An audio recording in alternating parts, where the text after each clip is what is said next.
అందరికీ మనలా excellence Telugu YouTube ఛానల్కి ఇంకోసారి సుస్వాగతం. ఈరోజు ఎకానమీకి సంబంధించిన విషయాల గురించి మాట్లాడుకుందాం. ఎప్పటిలాగానే ఈరోజు కూడా చాలా ముఖ్యమైన విషయాలు మీ ముందున్నాయి. ఈ మధ్యకాలంలో ఎకానమిక్ ఇన్ఈక్వాలిటీస్ బాగా పెరుగుకుంటూ పోతున్నాయి అన్నటువంటిది అందరూ అంగీకరిస్తున్నటువంటి వాస్తవం. ఈ సందర్భంగా ఈ ఎకానమిక్ ఇన్ఈక్వాలిటీస్ ఇంకా పెరిగిపోకుండా ఉండటానికి ప్రభుత్వాల ముందున్నటువంటి రెండు మార్గాలు ఏమిటి?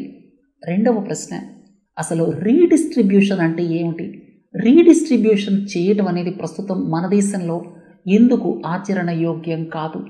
మూడవ ప్రశ్న, ఆర్టికల్ 4 కన్సల్టేషన్స్ అంటే ఏమిటి? IMFకి సంబంధించి జనరల్ గవర్నమెంట్ డెట్ అనేది ఈ మధ్య ఎందుకు వార్తల్లోకి వచ్చింది? తర్వాత మొట్టమొదటిసారి UAE నుంచి మనం ఏదైతే క్రూడ్ ఆయిల్ దిగుమతి చేసుకుంటున్నామో దానికి డాలర్లకి బదులుగా రూపీ పేమెంట్స్ చేయటం ప్రారంభమైంది. దీని యొక్క సిగ్నిఫికెన్స్ ఏమిటి? ఫైనాన్షియల్, నాన్ ఫైనాన్షియల్ డెట్ వీటి మధ్య తేడా ఏమిటి? Related party transactions, beneficial owner ఈ రెంటి పదాల మధ్య వ్యత్యాసం ఏమిటి? లిక్విడేషన్, రిజల్యూషన్ ఈ రెండు పదాల మధ్య తేడా ఏమిటి? రిజల్యూషన్ అనేటువంటిది లిక్విడేషన్ కంటే ఎందుకని అంత ఇంపార్టెంట్? ఇన్ఫ్లేషన్తో పోలిస్తే డిఫ్లేషన్ ఎందుకంత డేంజర్? తర్వాత డిఫ్లేషన్ వస్తే ఆ ఎకానమీస్ చాలా ఇబ్బందుల్లోకి వెళ్ళిపోతాయి, ఎందుకని? వీటన్నిటిని తెలుసుకోవాలంటే రాగల 30 నిమిషాల పాటు ఈ వీడియో చివరి దాకా చూడండి. మొదటి ప్రశ్న, ఎకనామిక్ ఇన్ఈక్వాలిటీస్ అంటే రిచ్ పర్సన్స్కి అలాగే పూర్ పర్సన్స్కి మధ్య వ్యత్యాసం. ఈ మధ్య కాలంలో అది పెరుగుకుంటూ పోతోంది. కారణాలు ఏవైనా కావచ్చు, వాటిల్లోకి నేను వెళ్ళటం లేదు. అయితే ఈ పెరిగిపోతున్నటువంటి రిచ్ పూర్ గ్యాప్ని అంటే ఎకనామిక్ ఇన్ఈక్వాలిటీస్ని కరెక్ట్ చేయడానికి ప్రభుత్వాల ముందున్నటువంటి రెండు మార్గాలు ఏమిటి? ఈ విషయం గురించి మనం ఎందుకు మాట్లాడుకుంటున్నామంటే ఈ మధ్య మన చీఫ్ ఎకనామిక్ అడ్వైజర్ దీని గురించి ఒక ముఖ్యమైనటువంటి వ్యాఖ్య చేశారు. ఆ సందర్భంగా ఇది వార్తల్లోకి వచ్చింది. సరే, రెండు మార్గాలు ఏమిటి ప్రభుత్వాల ముందున్నాయి? ఒకటేంటంటే ఈ గ్రోత్ ప్రాసెస్లో అందరినీ భాగస్వామ్యం చేయటం. అంటే ఏదైతే ఎకనామిక్ గ్రోత్ ఉందో 7% కావచ్చు, 8% కావచ్చు, 6% కావచ్చు, ఆ గ్రోత్ యొక్క ఫ్రూట్స్ అంటే ఫలాలు అందరికీ అందుబాటులో ఉండాలి. అంటే ఈ గ్రోత్ ప్రాసెస్లో అట్టడుగున ఉన్న వాళ్ళు కూడా భాగస్వాములు కావాలి.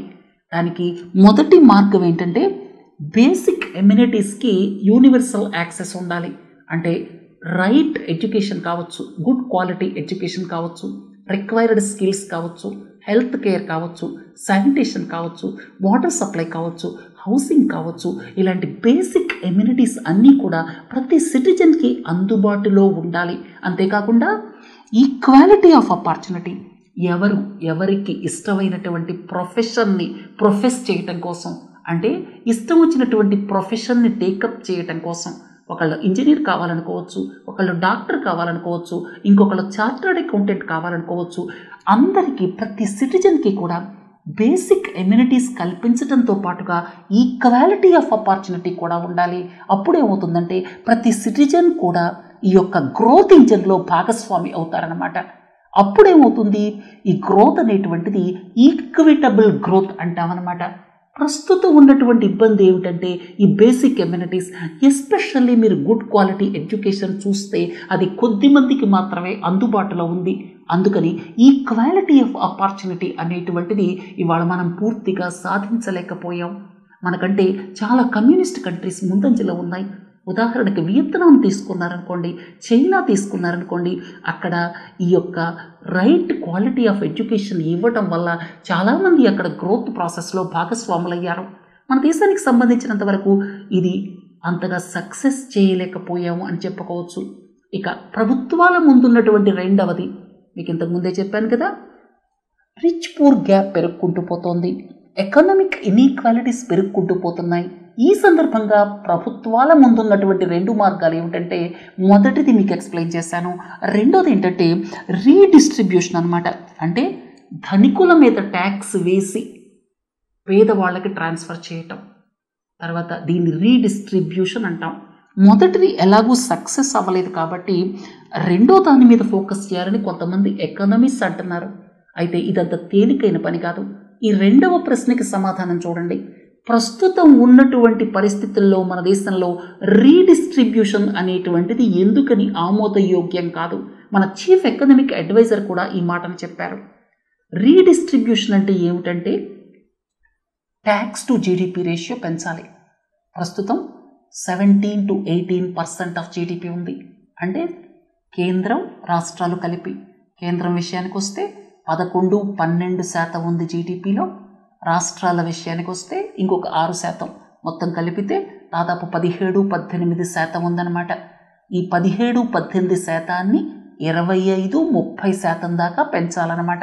అంటే ట్యాక్సెస్ గణనీయంగా పెంచాల్సిన అవసరం ఉంది. అంతేకాకుండా వెల్త్ ట్యాక్స్ అనేది ఇంప్లిమెంట్ చేయాలి. అంటే ప్రస్తుతం మనం ఇన్కమ్ ట్యాక్స్ మాత్రమే ఇంప్లిమెంట్ చేశాం, అంటే ఆదాయం మీద మాత్రమే పన్ను వేసాం, సంపద మీద పన్ను వేయలేదు, అంటే వెల్త్ మీద పన్ను వేయలేదు. వెల్త్ ట్యాక్స్ అనేది వెయ్యాలి. అలాగే ఇన్హెరిటెన్స్ ట్యాక్స్ అనేది వెయ్యాలి. ఒకవేళ తండ్రి నుంచి కొడుక్కి ఆస్తి సంక్రమిస్తే దాని మీద కూడా పన్ను వేయాలి. సో ఇలాంటి సంపద మీద పన్నులు వేసి రిసోర్సెస్ని ప్రభుత్వం సమకూర్చుకొని పేదవాళ్ళకి అలాగే మిడిల్ క్లాస్కి డబ్బుల్ని ట్రాన్స్ఫర్ చేయటం అనేటువంటిది రీడిస్ట్రిబ్యూషన్ అంటామన్నమాట. అయితే ప్రస్తుతం మన దేశంలో రీడిస్ట్రిబ్యూషన్ అనేటువంటిది అమలు చేయటం కరెక్ట్ కాదు అని ఆర్థికవేత్తలు చెప్తున్నారు. అంటే మన దేశం ప్రస్తుతం లోయర్ మిడిల్ ఇన్కమ్ కంట్రీ. అంటే మన దేశ పర్ క్యాపిటా ఇన్కమ్ $2,300 అటు ఇటుగా ఉంది.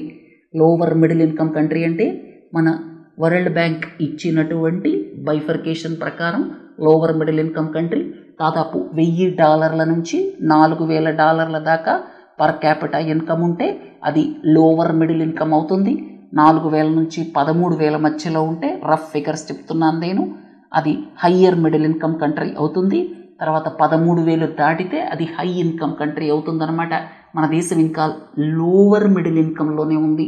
ఇప్పుడు రీడిస్ట్రిబ్యూషన్ మొదలుపెట్టినప్పటికీ కూడా వీళ్ళ యొక్క పర్ క్యాపిటా గణనీయంగా పెరగదు. కాబట్టి రీడిస్ట్రిబ్యూషన్ అనేటువంటిది ప్రస్తుతం అంత సమంజసం కాదు.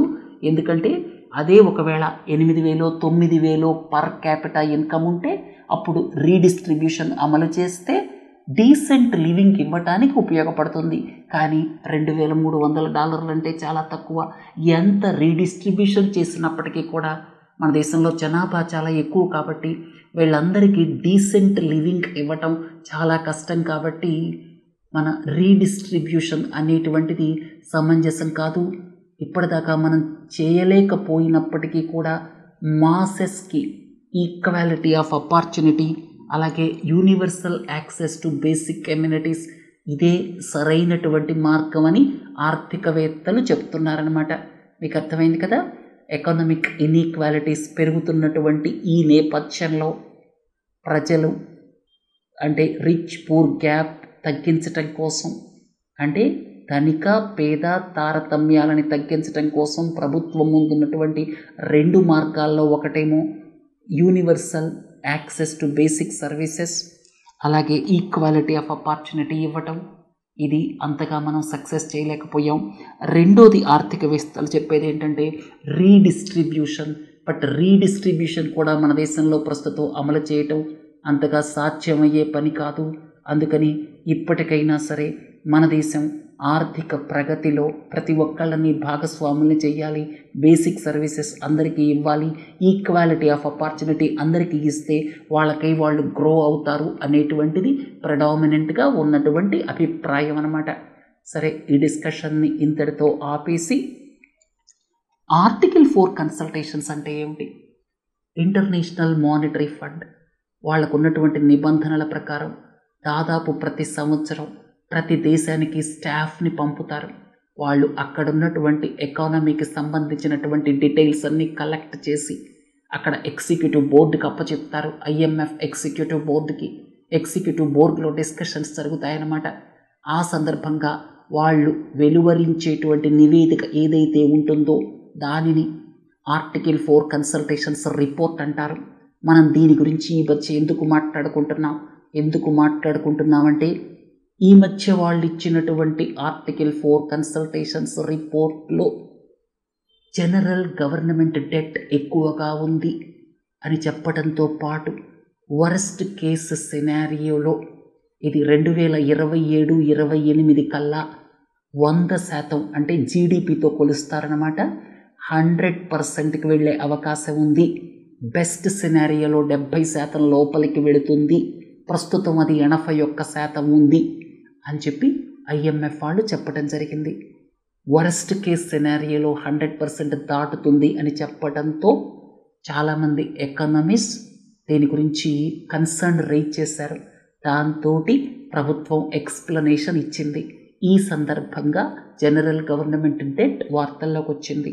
ఇప్పుడు మీకు అసలు జనరల్ గవర్నమెంట్ డెట్ అంటే ఏమిటో ఎక్స్ప్లెయిన్ చేస్తాను. కేంద్రం అప్పు చేస్తుంది, అలాగే ప్రతి సంవత్సరం బడ్జెటరీ డెఫిసిట్స్ని పూడ్చుకోవటానికి రాష్ట్ర ప్రభుత్వాలు కూడా అప్పు చేస్తాయి. కేంద్ర ప్రభుత్వం చేసే అప్పులు, రాష్ట్ర ప్రభుత్వాలు చేసేటువంటి అప్పులు ప్రతి సంవత్సరం చేస్తారు కదా, అది ఎక్యుములేట్ అవుతూ ఉంటుందన్నమాట. Over a period of time accumulate అయ్యేటువంటి దాన్ని ఏమంటామంటే జనరల్ గవర్నమెంట్ డెట్ అంటాం. అంటే కేంద్రం ప్లస్ రాష్ట్రాలు అన్నీ కలిసి ఉండేటువంటి అప్పు అన్నమాట. అది general government debt. General government debt కోవిడ్కి ముందు అంటే కరోనా రావటానికి ముందు దాదాపు 69% అరౌండ్ అటు ఇటుగా ఉంది. 69% మన జీడిపిలో. తర్వాత మన FRBM యాక్ట్ ప్రకారం దాన్ని 60% తీసుకురావాలన్న ప్రణాళికని కూడా ప్రభుత్వం అమలు చేస్తోంది. అంతకుముందు NK సింగ్ కమిటీ రికమెండేషన్స్ ఇవ్వటం వల్ల ఆ రికమెండేషన్స్కి అనుగుణంగా 60% తీసుకురావటానికి వాళ్ళు ప్రణాళికని కూడా సిద్ధం చేశారు. కరోనాకి ముందు దాదాపు 69% ఆ రేంజ్లో ఉంది. అయితే కరోనా రావటంతో ఒక్కసారి ఒక్క సంవత్సరంలోనే చాలా ఎక్కువ అప్పులు చేయాల్సి వచ్చింది. దాంతో టోటల్ జనరల్ గవర్నమెంట్ డెట్ ఏదైతే ఉందో అది 69 నుంచి 88% పెరిగింది. అంటే 2020-21 కరోనా సంవత్సరంలో కేంద్ర ప్రభుత్వం, రాష్ట్ర ప్రభుత్వాల అప్పులు అంటే అప్పటిదాకా చేసినటువంటి అప్పులన్నీ కలిసి 88% ఉన్నాయి జీడిపిలో. తర్వాత ప్రభుత్వం దాన్ని తగ్గించుకుంటూ రావడానికి చేసే ప్రయత్నంలో ప్రస్తుతం 81% వచ్చాయన్నమాట. 2022-23లో 81% జనరల్ గవర్నమెంట్ డెట్ మన జీడిపిలో. అయితే ఈ 81% కాస్త బెస్ట్ సినారియోలో 2027-28 కల్లా ఇక్కడ 70% లోపలికి వెళుతుందని, అలాగే వరస్ట్ సినారియోలో 100% దాటుతుందని ఈ IMF చెప్పటం జరిగింది. దాని మీద కొంత గొడవ అవ్వటం, ప్రభుత్వం క్లారిఫికేషన్ ఇవ్వటం చూసామన్నమాట. అయితే జనరల్ గవర్నమెంట్ డెట్ మన ప్రభుత్వం ఇంతకుముందు నిర్దేశించుకున్నది 60% కాబట్టి ఎప్పటికైనా సరే 60%కి తీసుకురావాలి. అది ఎప్పటికి తెస్తారనే దాని మీద ప్రభుత్వం ఇంతవరకు కూడా నిర్దిష్టంగా ఏం చెప్పలేదు. ఎందుకంటే కరోనా టైంలో బాగా అప్పులు చేయటం మూలంగా ఇది బాగా పెరిగిపోయింది. ఎప్పటికైనా సరే 60%కి తీసుకురావాలి, తప్పదు. రెండవది ఏమిటి, ఈ 81%లో కేంద్ర ప్రభుత్వం ఎంత, రాష్ట్ర ప్రభుత్వాలది ఎంత అని చూస్తే 81లో 54 ఏమో కేంద్ర ప్రభుత్వానిది, 54 కేంద్ర ప్రభుత్వానికి పోతే రాష్ట్రాలది ఎంత అవుతుంది, 27 అవుతుంది. కాబట్టి జనరల్ గవర్నమెంట్ డెట్లో రాష్ట్రాల వాటా కేంద్రం దాంట్లో సగమే అన్నమాట. అంటే కేంద్రం అప్పు చేసిన దాంతో పోలిస్తే, అంటే టోటల్ డెట్తో పోలిస్తే రాష్ట్రాలది సగం. అర్థమైంది కదా. అదేమో 54% జీడిపిలో, ఇదేమో 27%, మొత్తం కలిపితే 81 అన్నమాట. తర్వాత ప్రతి సంవత్సరం ఏమంటాం మనం, ఫిస్కల్ డెఫిసిట్ అంటాం. ఫిస్కల్ డెఫిసిట్కి మాత్రం కేంద్రం ఒక గ్లైడ్ పాత్ ఇచ్చింది. 2025-26 కల్లా మేము ఫిస్కల్ డెఫిసిట్ని 4.5% ఆఫ్ జీడిపికి తీసుకెళ్తామని చెప్పింది. ప్రస్తుతం ఈ సంవత్సరం ఫిస్కల్ డెఫిసిట్ ఎంత, 5.9% ఆఫ్ జీడిపి. దానికైతే గ్లైడ్ పాత్ ఇచ్చింది, కానీ ఈ జనరల్ గవర్నమెంట్ డెట్కి సంబంధించి గ్లైడ్ పాత్ ఇవ్వలేదన్నమాట. అయితే IMF ఏం చెప్పిందంటే, మీరు మీడియం టర్మ్ కన్సాలిడేషన్ గురించి ప్రయత్నం చేయండి అని రికమెండ్ చేసింది. అంటే ప్రస్తుతం జనరల్ గవర్నమెంట్ డెట్ ఎలివేటెడ్గా ఉంది, ఎక్కువ ఉంది, తగ్గించండి. మీడియం టర్మ్లో, అంటే రాగల 5-6 సంవత్సరాల్లో అని IMF చెప్పింది. కరెక్ట్గానే చెప్పింది, తప్పేమీ లేదు. ఇక రెండవది ముఖ్యమైనది IMF చెప్పింది ఏంటంటే కాంటింజెంట్ లయబిలిటీ రిస్క్స్ ఎక్కువ ఉన్నాయని చెప్పి. కాంటింజెంట్ లయబిలిటీ అంటే మీకు ఇంతకు ముందు కూడా ఎక్స్ప్లెయిన్ చేశాను నేను.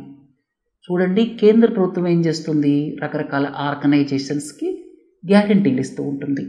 ఉదాహరణకి NABFID కావచ్చు, NARCL కావచ్చు, IDRCL కావచ్చు, నేషనల్ హౌసింగ్ బ్యాంక్ కావచ్చు, అలాగే SIDBI కావచ్చు, ఇలాంటి వాటన్నిటికీ గ్యారంటీలు ఇస్తుంది. అవి ఫెయిల్ అయితే అదంతా బాధ్యత ఎవరి మీద పడుతుంది, కేంద్రం మీద పడుతుంది. దాన్ని ఏమంటారు, కాంటింజెంట్ లయబిలిటీస్ అంటారు. అవి FRPM యాక్ట్ ప్రకారం GDPలో 0.5% దాటకూడదు. కానీ ప్రస్తుతం 2%, 3%కి వెళ్ళిపోయాయి. ఆ రిస్క్స్ని కూడా IMF చెప్పింది.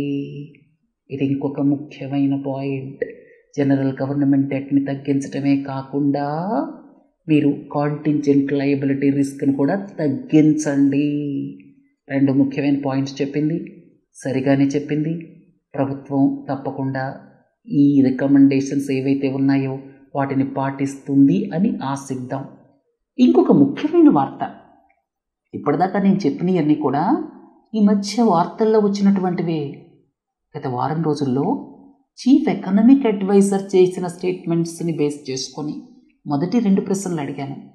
ఎకనామిక్ ఇన్ఈక్వాలిటీస్ తగ్గటానికి ప్రభుత్వం ముందున్న మార్గాలు ఏమిటి, అలాగే రీడిస్ట్రిబ్యూషన్ అనేది ప్రస్తుత పరిస్థితుల్లో భారతదేశానికి ఎందుకని యాప్ట్ కాదు, అలాగే IMF ఆర్టికల్ 4 కన్సల్టేషన్స్ అంటే ఏమిటి, జనరల్ గవర్నమెంట్ డెట్ అంటే ఏమిటి, వీటికి సమాధానాలు చెప్పిన తర్వాత ఇంకొక ముఖ్యమైన వార్త ఏంటంటే మనం UAE నుంచి క్రూడ్ ఆయిల్ దిగుమతి చేసుకుంటుంటాం కదా.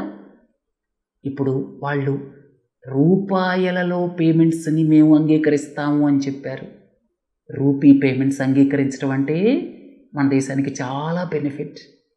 ఎందుకంటే ఫారిన్ ఎక్స్చేంజ్ రిజర్వ్స్తో పని లేదు, డాలర్స్ గురించి మనం అక్కర్లేదు.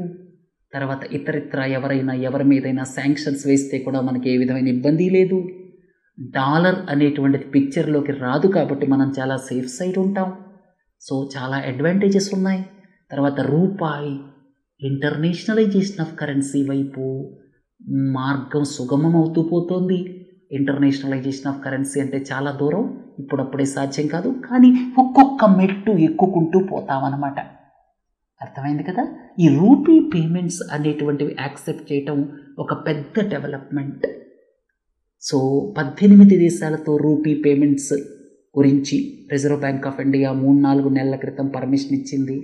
కానీ ఏ దేశం కూడా యాక్సెప్ట్ చేసే పరిస్థితుల్లో లేదు. ఎందుకంటే రూపీ పేమెంట్స్ యాక్సెప్ట్ చేస్తాయి. రూపాయి సాఫ్ట్ కరెన్సీ కదా, రూపాయి హెచ్చు తగ్గులు ఉంటాయి కదా. తర్వాత ఆ రూపాయలను వాళ్ళు ఏం చేసుకోవాలి, మళ్ళీ ఆ దేశం ఏదైనా గూడ్స్ ఇంపోర్ట్ చేసుకుంటే వాటికి పేమెంట్ చేయటానికి ఆ రూపాయలను వాడచ్చు అనమాట. ఉదాహరణకు మనం రష్యాను తీసుకుందాం. క్రితం సంవత్సరం మనం దిగుమతి చేసుకున్నటువంటి గూడ్స్ ఏవైతే ఉన్నాయో, ముఖ్యంగా క్రూడ్ ఆయిల్, మనం లాస్ట్ ఇయర్ రష్యా నుంచి క్రూడ్ ఆయిల్ గణనీయంగా పెంచుకొని దిగుమతి చేసుకున్నాం. ఎందుకంటే వాళ్ళు చాలా డిస్కౌంట్ ఇచ్చారు, అలాగే చాలా ఫేవరబుల్ టర్మ్స్ ఇచ్చారు. దాంతో మనం రష్యా నుంచి క్రూడ్ ఆయిల్ బాగా పెంచేసాం లాస్ట్ ఇయర్. అదే పెద్దది. అంటే క్రూడ్ ఆయిల్లో మనం దిగుమతి చేసుకున్న దాంట్లో రష్యా 1వ స్థానం, 2 ఇరాక్, 3 సౌదీ అరేబియా. సరే, రష్యా నుంచి క్రూడ్ ఆయిల్ విపరీతంగా దిగుమతి చేసుకోవటం పెంచటం వల్ల టోటల్ ఇంపోర్ట్ బిల్ దాదాపు $42 బిలియన్ వెళ్ళింది. అయితే మన దేశం నుంచి ఆ దేశానికి వెళ్ళిన ఎక్స్పోర్ట్స్ ఎంత, కేవలం $1-2 బిలియన్. మరి మన రూపాయలను వాళ్ళు యాక్సెప్ట్ చేస్తే ఆ రూపాయలను వాళ్ళు ఏం చేస్తారు, ఏం చేయాలో అర్థం కాక వాళ్ళు రూపాయి పేమెంట్స్ని యాక్సెప్ట్ చేయలేదు. కానీ అలాంటి సమస్య UAEకి లేదు.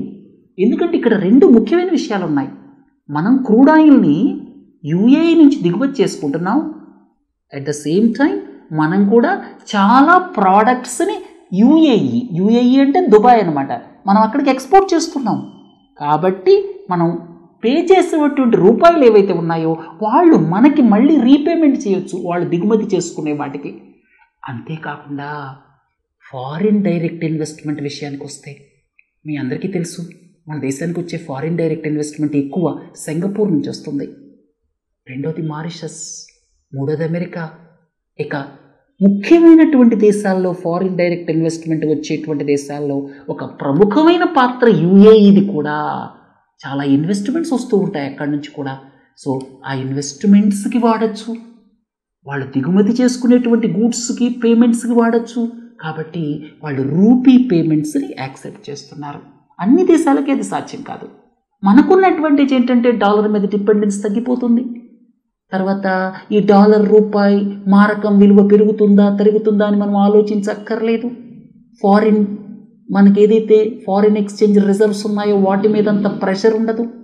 తర్వాత ఇంకోటి ఏంటంటే రూపాయి క్రమక్రమంగా ఇంటర్నేషనలైజేషన్ వైపు నెమ్మదిగా అడుగులు వేసుకుంటూ వెళుతుంది. ఇలాంటి అడ్వాంటేజెస్ చాలా ఉన్నాయి కాబట్టి మనం దీన్ని స్వాగతించాలి. మీకు 2 ప్రశ్నలకు సమాధానం చెప్పాను. ఈ రూపీ పేమెంట్స్ యాక్సెప్ట్ చేయటం వల్ల అడ్వాంటేజెస్ ఏమిటి? ఫారిన్ ఎక్స్చేంజ్ రిజర్వ్స్ మీద ప్రెషర్ తగ్గుతుంది, డాలర్ డిపెండెన్సీ ఉండదు, రూపాయి డాలర్ మారకం విలువతో మనకి సంబంధం లేదు. తర్వాత ఇంటర్నేషనలైజేషన్ ఆఫ్ కరెన్సీ వైపు నెమ్మదిగా అడుగులు వేసుకుంటూ పోతోంది మన రూపీ. 20 ఏళ్లకో 15 ఏళ్లకో మనది కూడా ఇంటర్నేషనల్ కరెన్సీ, హార్డ్ కరెన్సీ అయ్యేటువంటి అవకాశాలు ఉంటాయి. ఎవరు చూడొచ్చారు చెప్పండి? సో ఒక్కొక్క స్టెప్ వేసుకుంటూ ముందుకెళ్ళటమే కదా. తర్వాత యుఏఈ యాక్సెప్ట్ చేయగలిగింది, మిగతా దేశాలు యాక్సెప్ట్ చేయటం లేదు. కారణం ఏమిటి? దీనికి కూడా సమాధానం చెప్పాను. దీనికి 2 కారణాలు ఉన్నాయి. ఒకటి ఏంటంటే ఎక్స్పోర్ట్స్ ఇంపోర్ట్స్ 2 దేశాల మధ్య గణనీయంగా ఉన్నాయి కాబట్టి ఆ రూపాయలని వాళ్ళు ఇంపోర్ట్ చేసుకునే వాటికి పేమెంట్స్ చేయడానికి వాడచ్చు. రెండోది ఏంటంటే డైరెక్ట్ ఇన్వెస్ట్మెంట్ ఏదైతే ఉందో అది కూడా గణనీయంగా యుఏఈ నుంచి వస్తుంది కాబట్టి ఆ యొక్క ఫారిన్ ఇన్వెస్ట్మెంట్కి కూడా ఆ డబ్బుల్ని వాడచ్చు అనమాట. సరే, ఇంకొక ప్రశ్న, financial debt, non financial debt, ఈ రెండింటి మధ్య తేడా ఏమిటి? ఫైనాన్షియల్ డెట్ అంటే ఏమిటంటే ఫైనాన్షియల్ కంపెనీస్ ఏవైతే ఉన్నాయో అవి అప్పు చేస్తాయి. అవి ఎందుకు అప్పు చేస్తాయి? మళ్ళీ అవి లోన్స్ ఇస్తాయి. ఉదాహరణకి నేషనల్ హౌసింగ్ బ్యాంక్ అప్పు చేసింది అనుకోండి, అది మళ్ళీ హౌసింగ్ ఫైనాన్స్ కంపెనీస్కి రుణాలు ఇస్తుంది.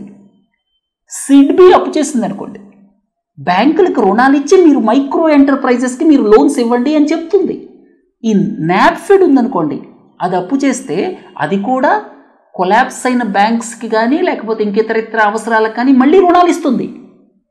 ఇట్లా ఇవి అప్పు చేసి, అంటే తక్కువ వడ్డీకి ఇవి అప్పు చేసి తర్వాత అవి తక్కువ వడ్డీకి అవసరమైన కార్యక్రమాలకి వాడుతూ ఉంటాయన్నమాట.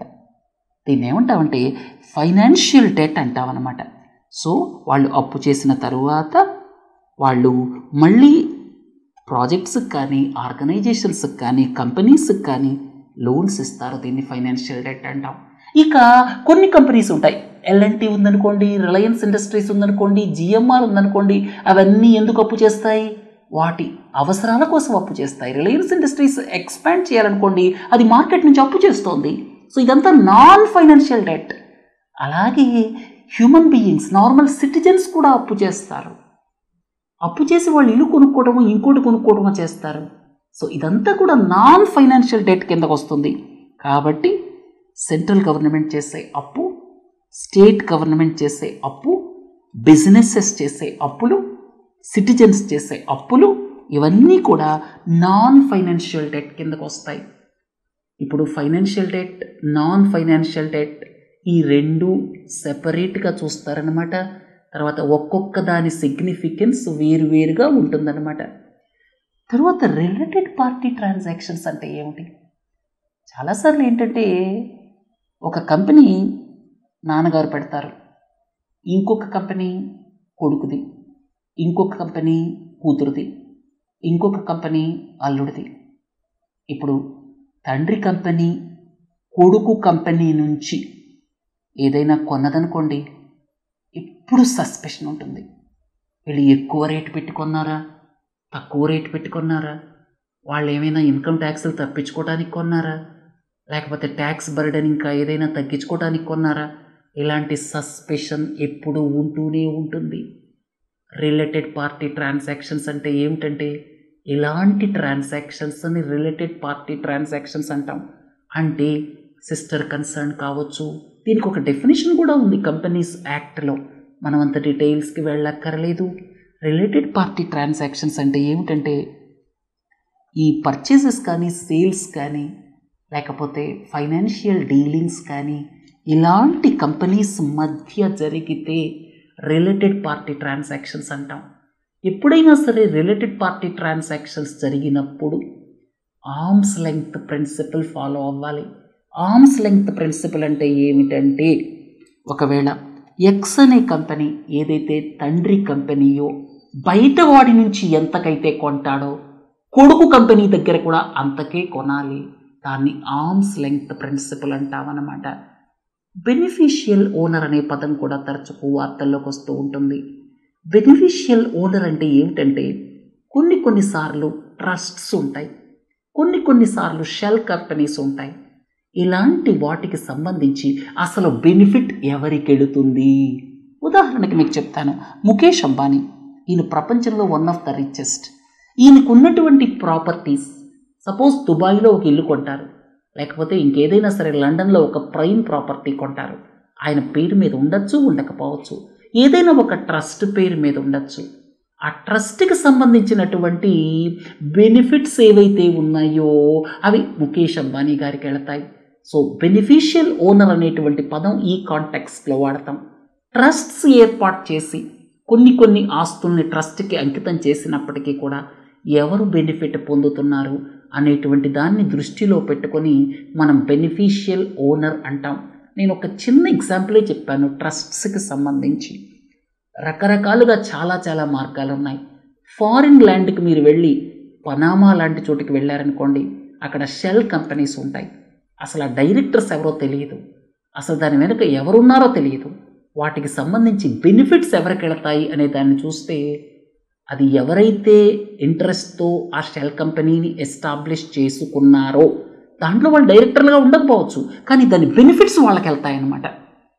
ఒక రకంగా చెప్పాలంటే ఇవన్నీ కూడా కొన్ని సందర్భాలలో షేబీ ఫైనాన్షియల్ డీల్స్ అని చెప్పచ్చు, షేడీ డీల్స్. తర్వాత అట్లాగే ఫారిన్ పోర్ట్ఫోలియో ఇన్వెస్టర్స్, అలాగే మీకు ఫారిన్ పోర్ట్ఫోలియో ఇన్వెస్టర్స్ ఇష్యూ చేసేటువంటి పార్టిసిపేటరీ నోట్స్ ఉంటాయన్నమాట. ఇలాంటి వాటిల్లో కూడా చాలాసార్లు అసలు బెనిఫిషియల్ ఓనర్ ఎవరు, రియల్గా దీని బెనిఫిట్స్ ఎవరికి వెళుతున్నాయి, ఒక కాంప్లెక్స్ స్ట్రక్చర్ తోటి ఒక షెల్ కంపెనీనో లేకపోతే ఒక ట్రస్ట్నో ఏర్పాటు చేస్తారు. అసలు రియల్ బెనిఫిట్స్ ఎవరికి వెళుతున్నాయి అనేది ఐడెంటిఫై చేయటం కష్టం. సో ఈ విధమైనటువంటి ట్రాన్సాక్షన్స్ని ఒక షెల్ కంపెనీని ఎస్టాబ్లిష్ చేసి లేక ఒక కాంప్లెక్స్ ట్రస్ట్ రిలేటెడ్ అరేంజ్మెంట్ని చేసి బెనిఫిట్స్ వేరే వాళ్ళకి వెళుతూ కొన్ని రకాలైనటువంటి ట్యాక్సెస్ నుంచి ఇన్ఫ్యాక్ట్ అవాయిడ్ చేయటం కానీ, లేకపోతే బ్లాక్ మనీని వైట్గా ట్రాన్స్ఫర్ చేసే క్రమంలో కానీ ఇలాంటి షేడీ డీల్స్ జరుగుతూ ఉంటాయి. ఈ సందర్భంగా ఈ రెండు పదాలు వార్తల్లోకి వస్తూ ఉంటాయి, రిలేటెడ్ పార్టీ ట్రాన్సాక్షన్స్.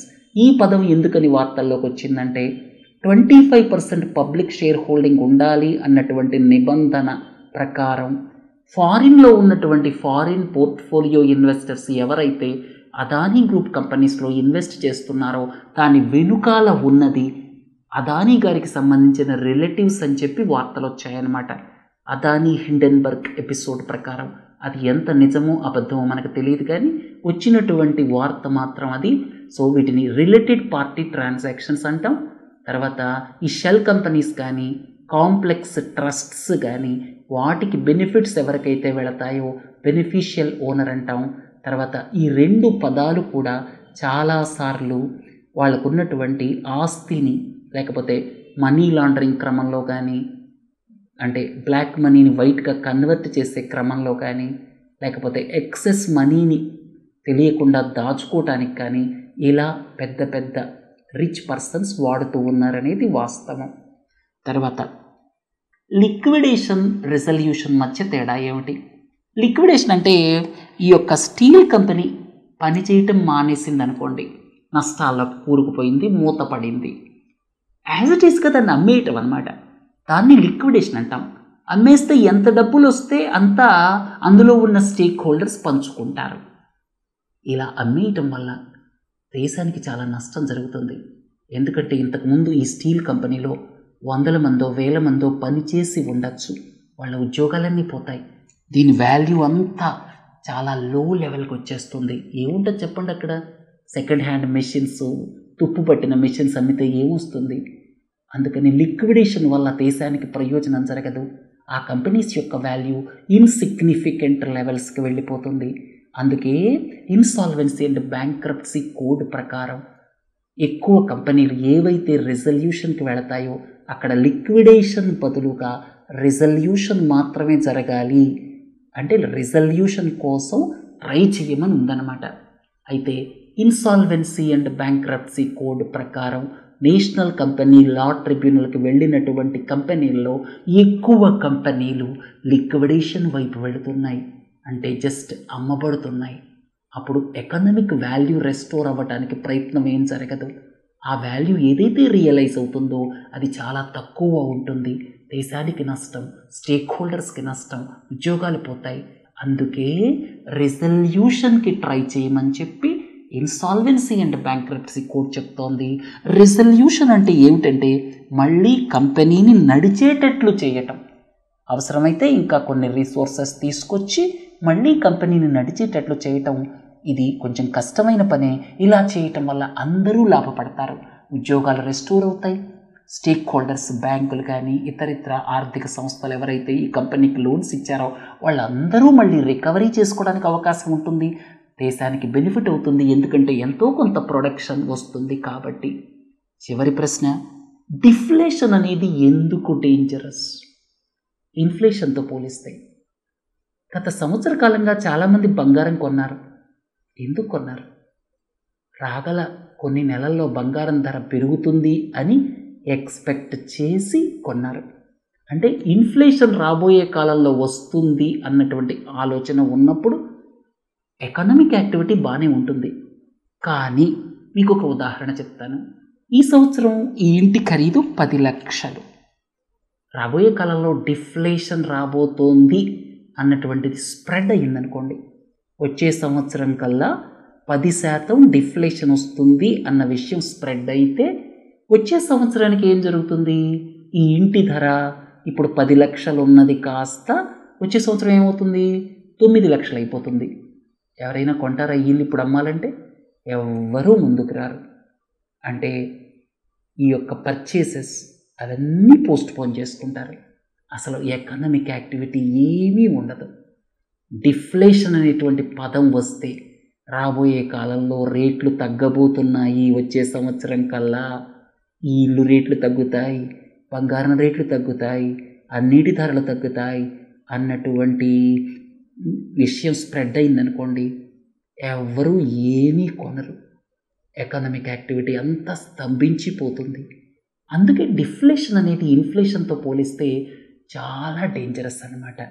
సరే, చాలా ముఖ్యమైన విషయాల గురించి మాట్లాడుకున్నాం. మళ్ళీ రేపు పాలిటిక్స్ సంబంధించిన విషయాలతో కలుద్దాం. నమస్తే.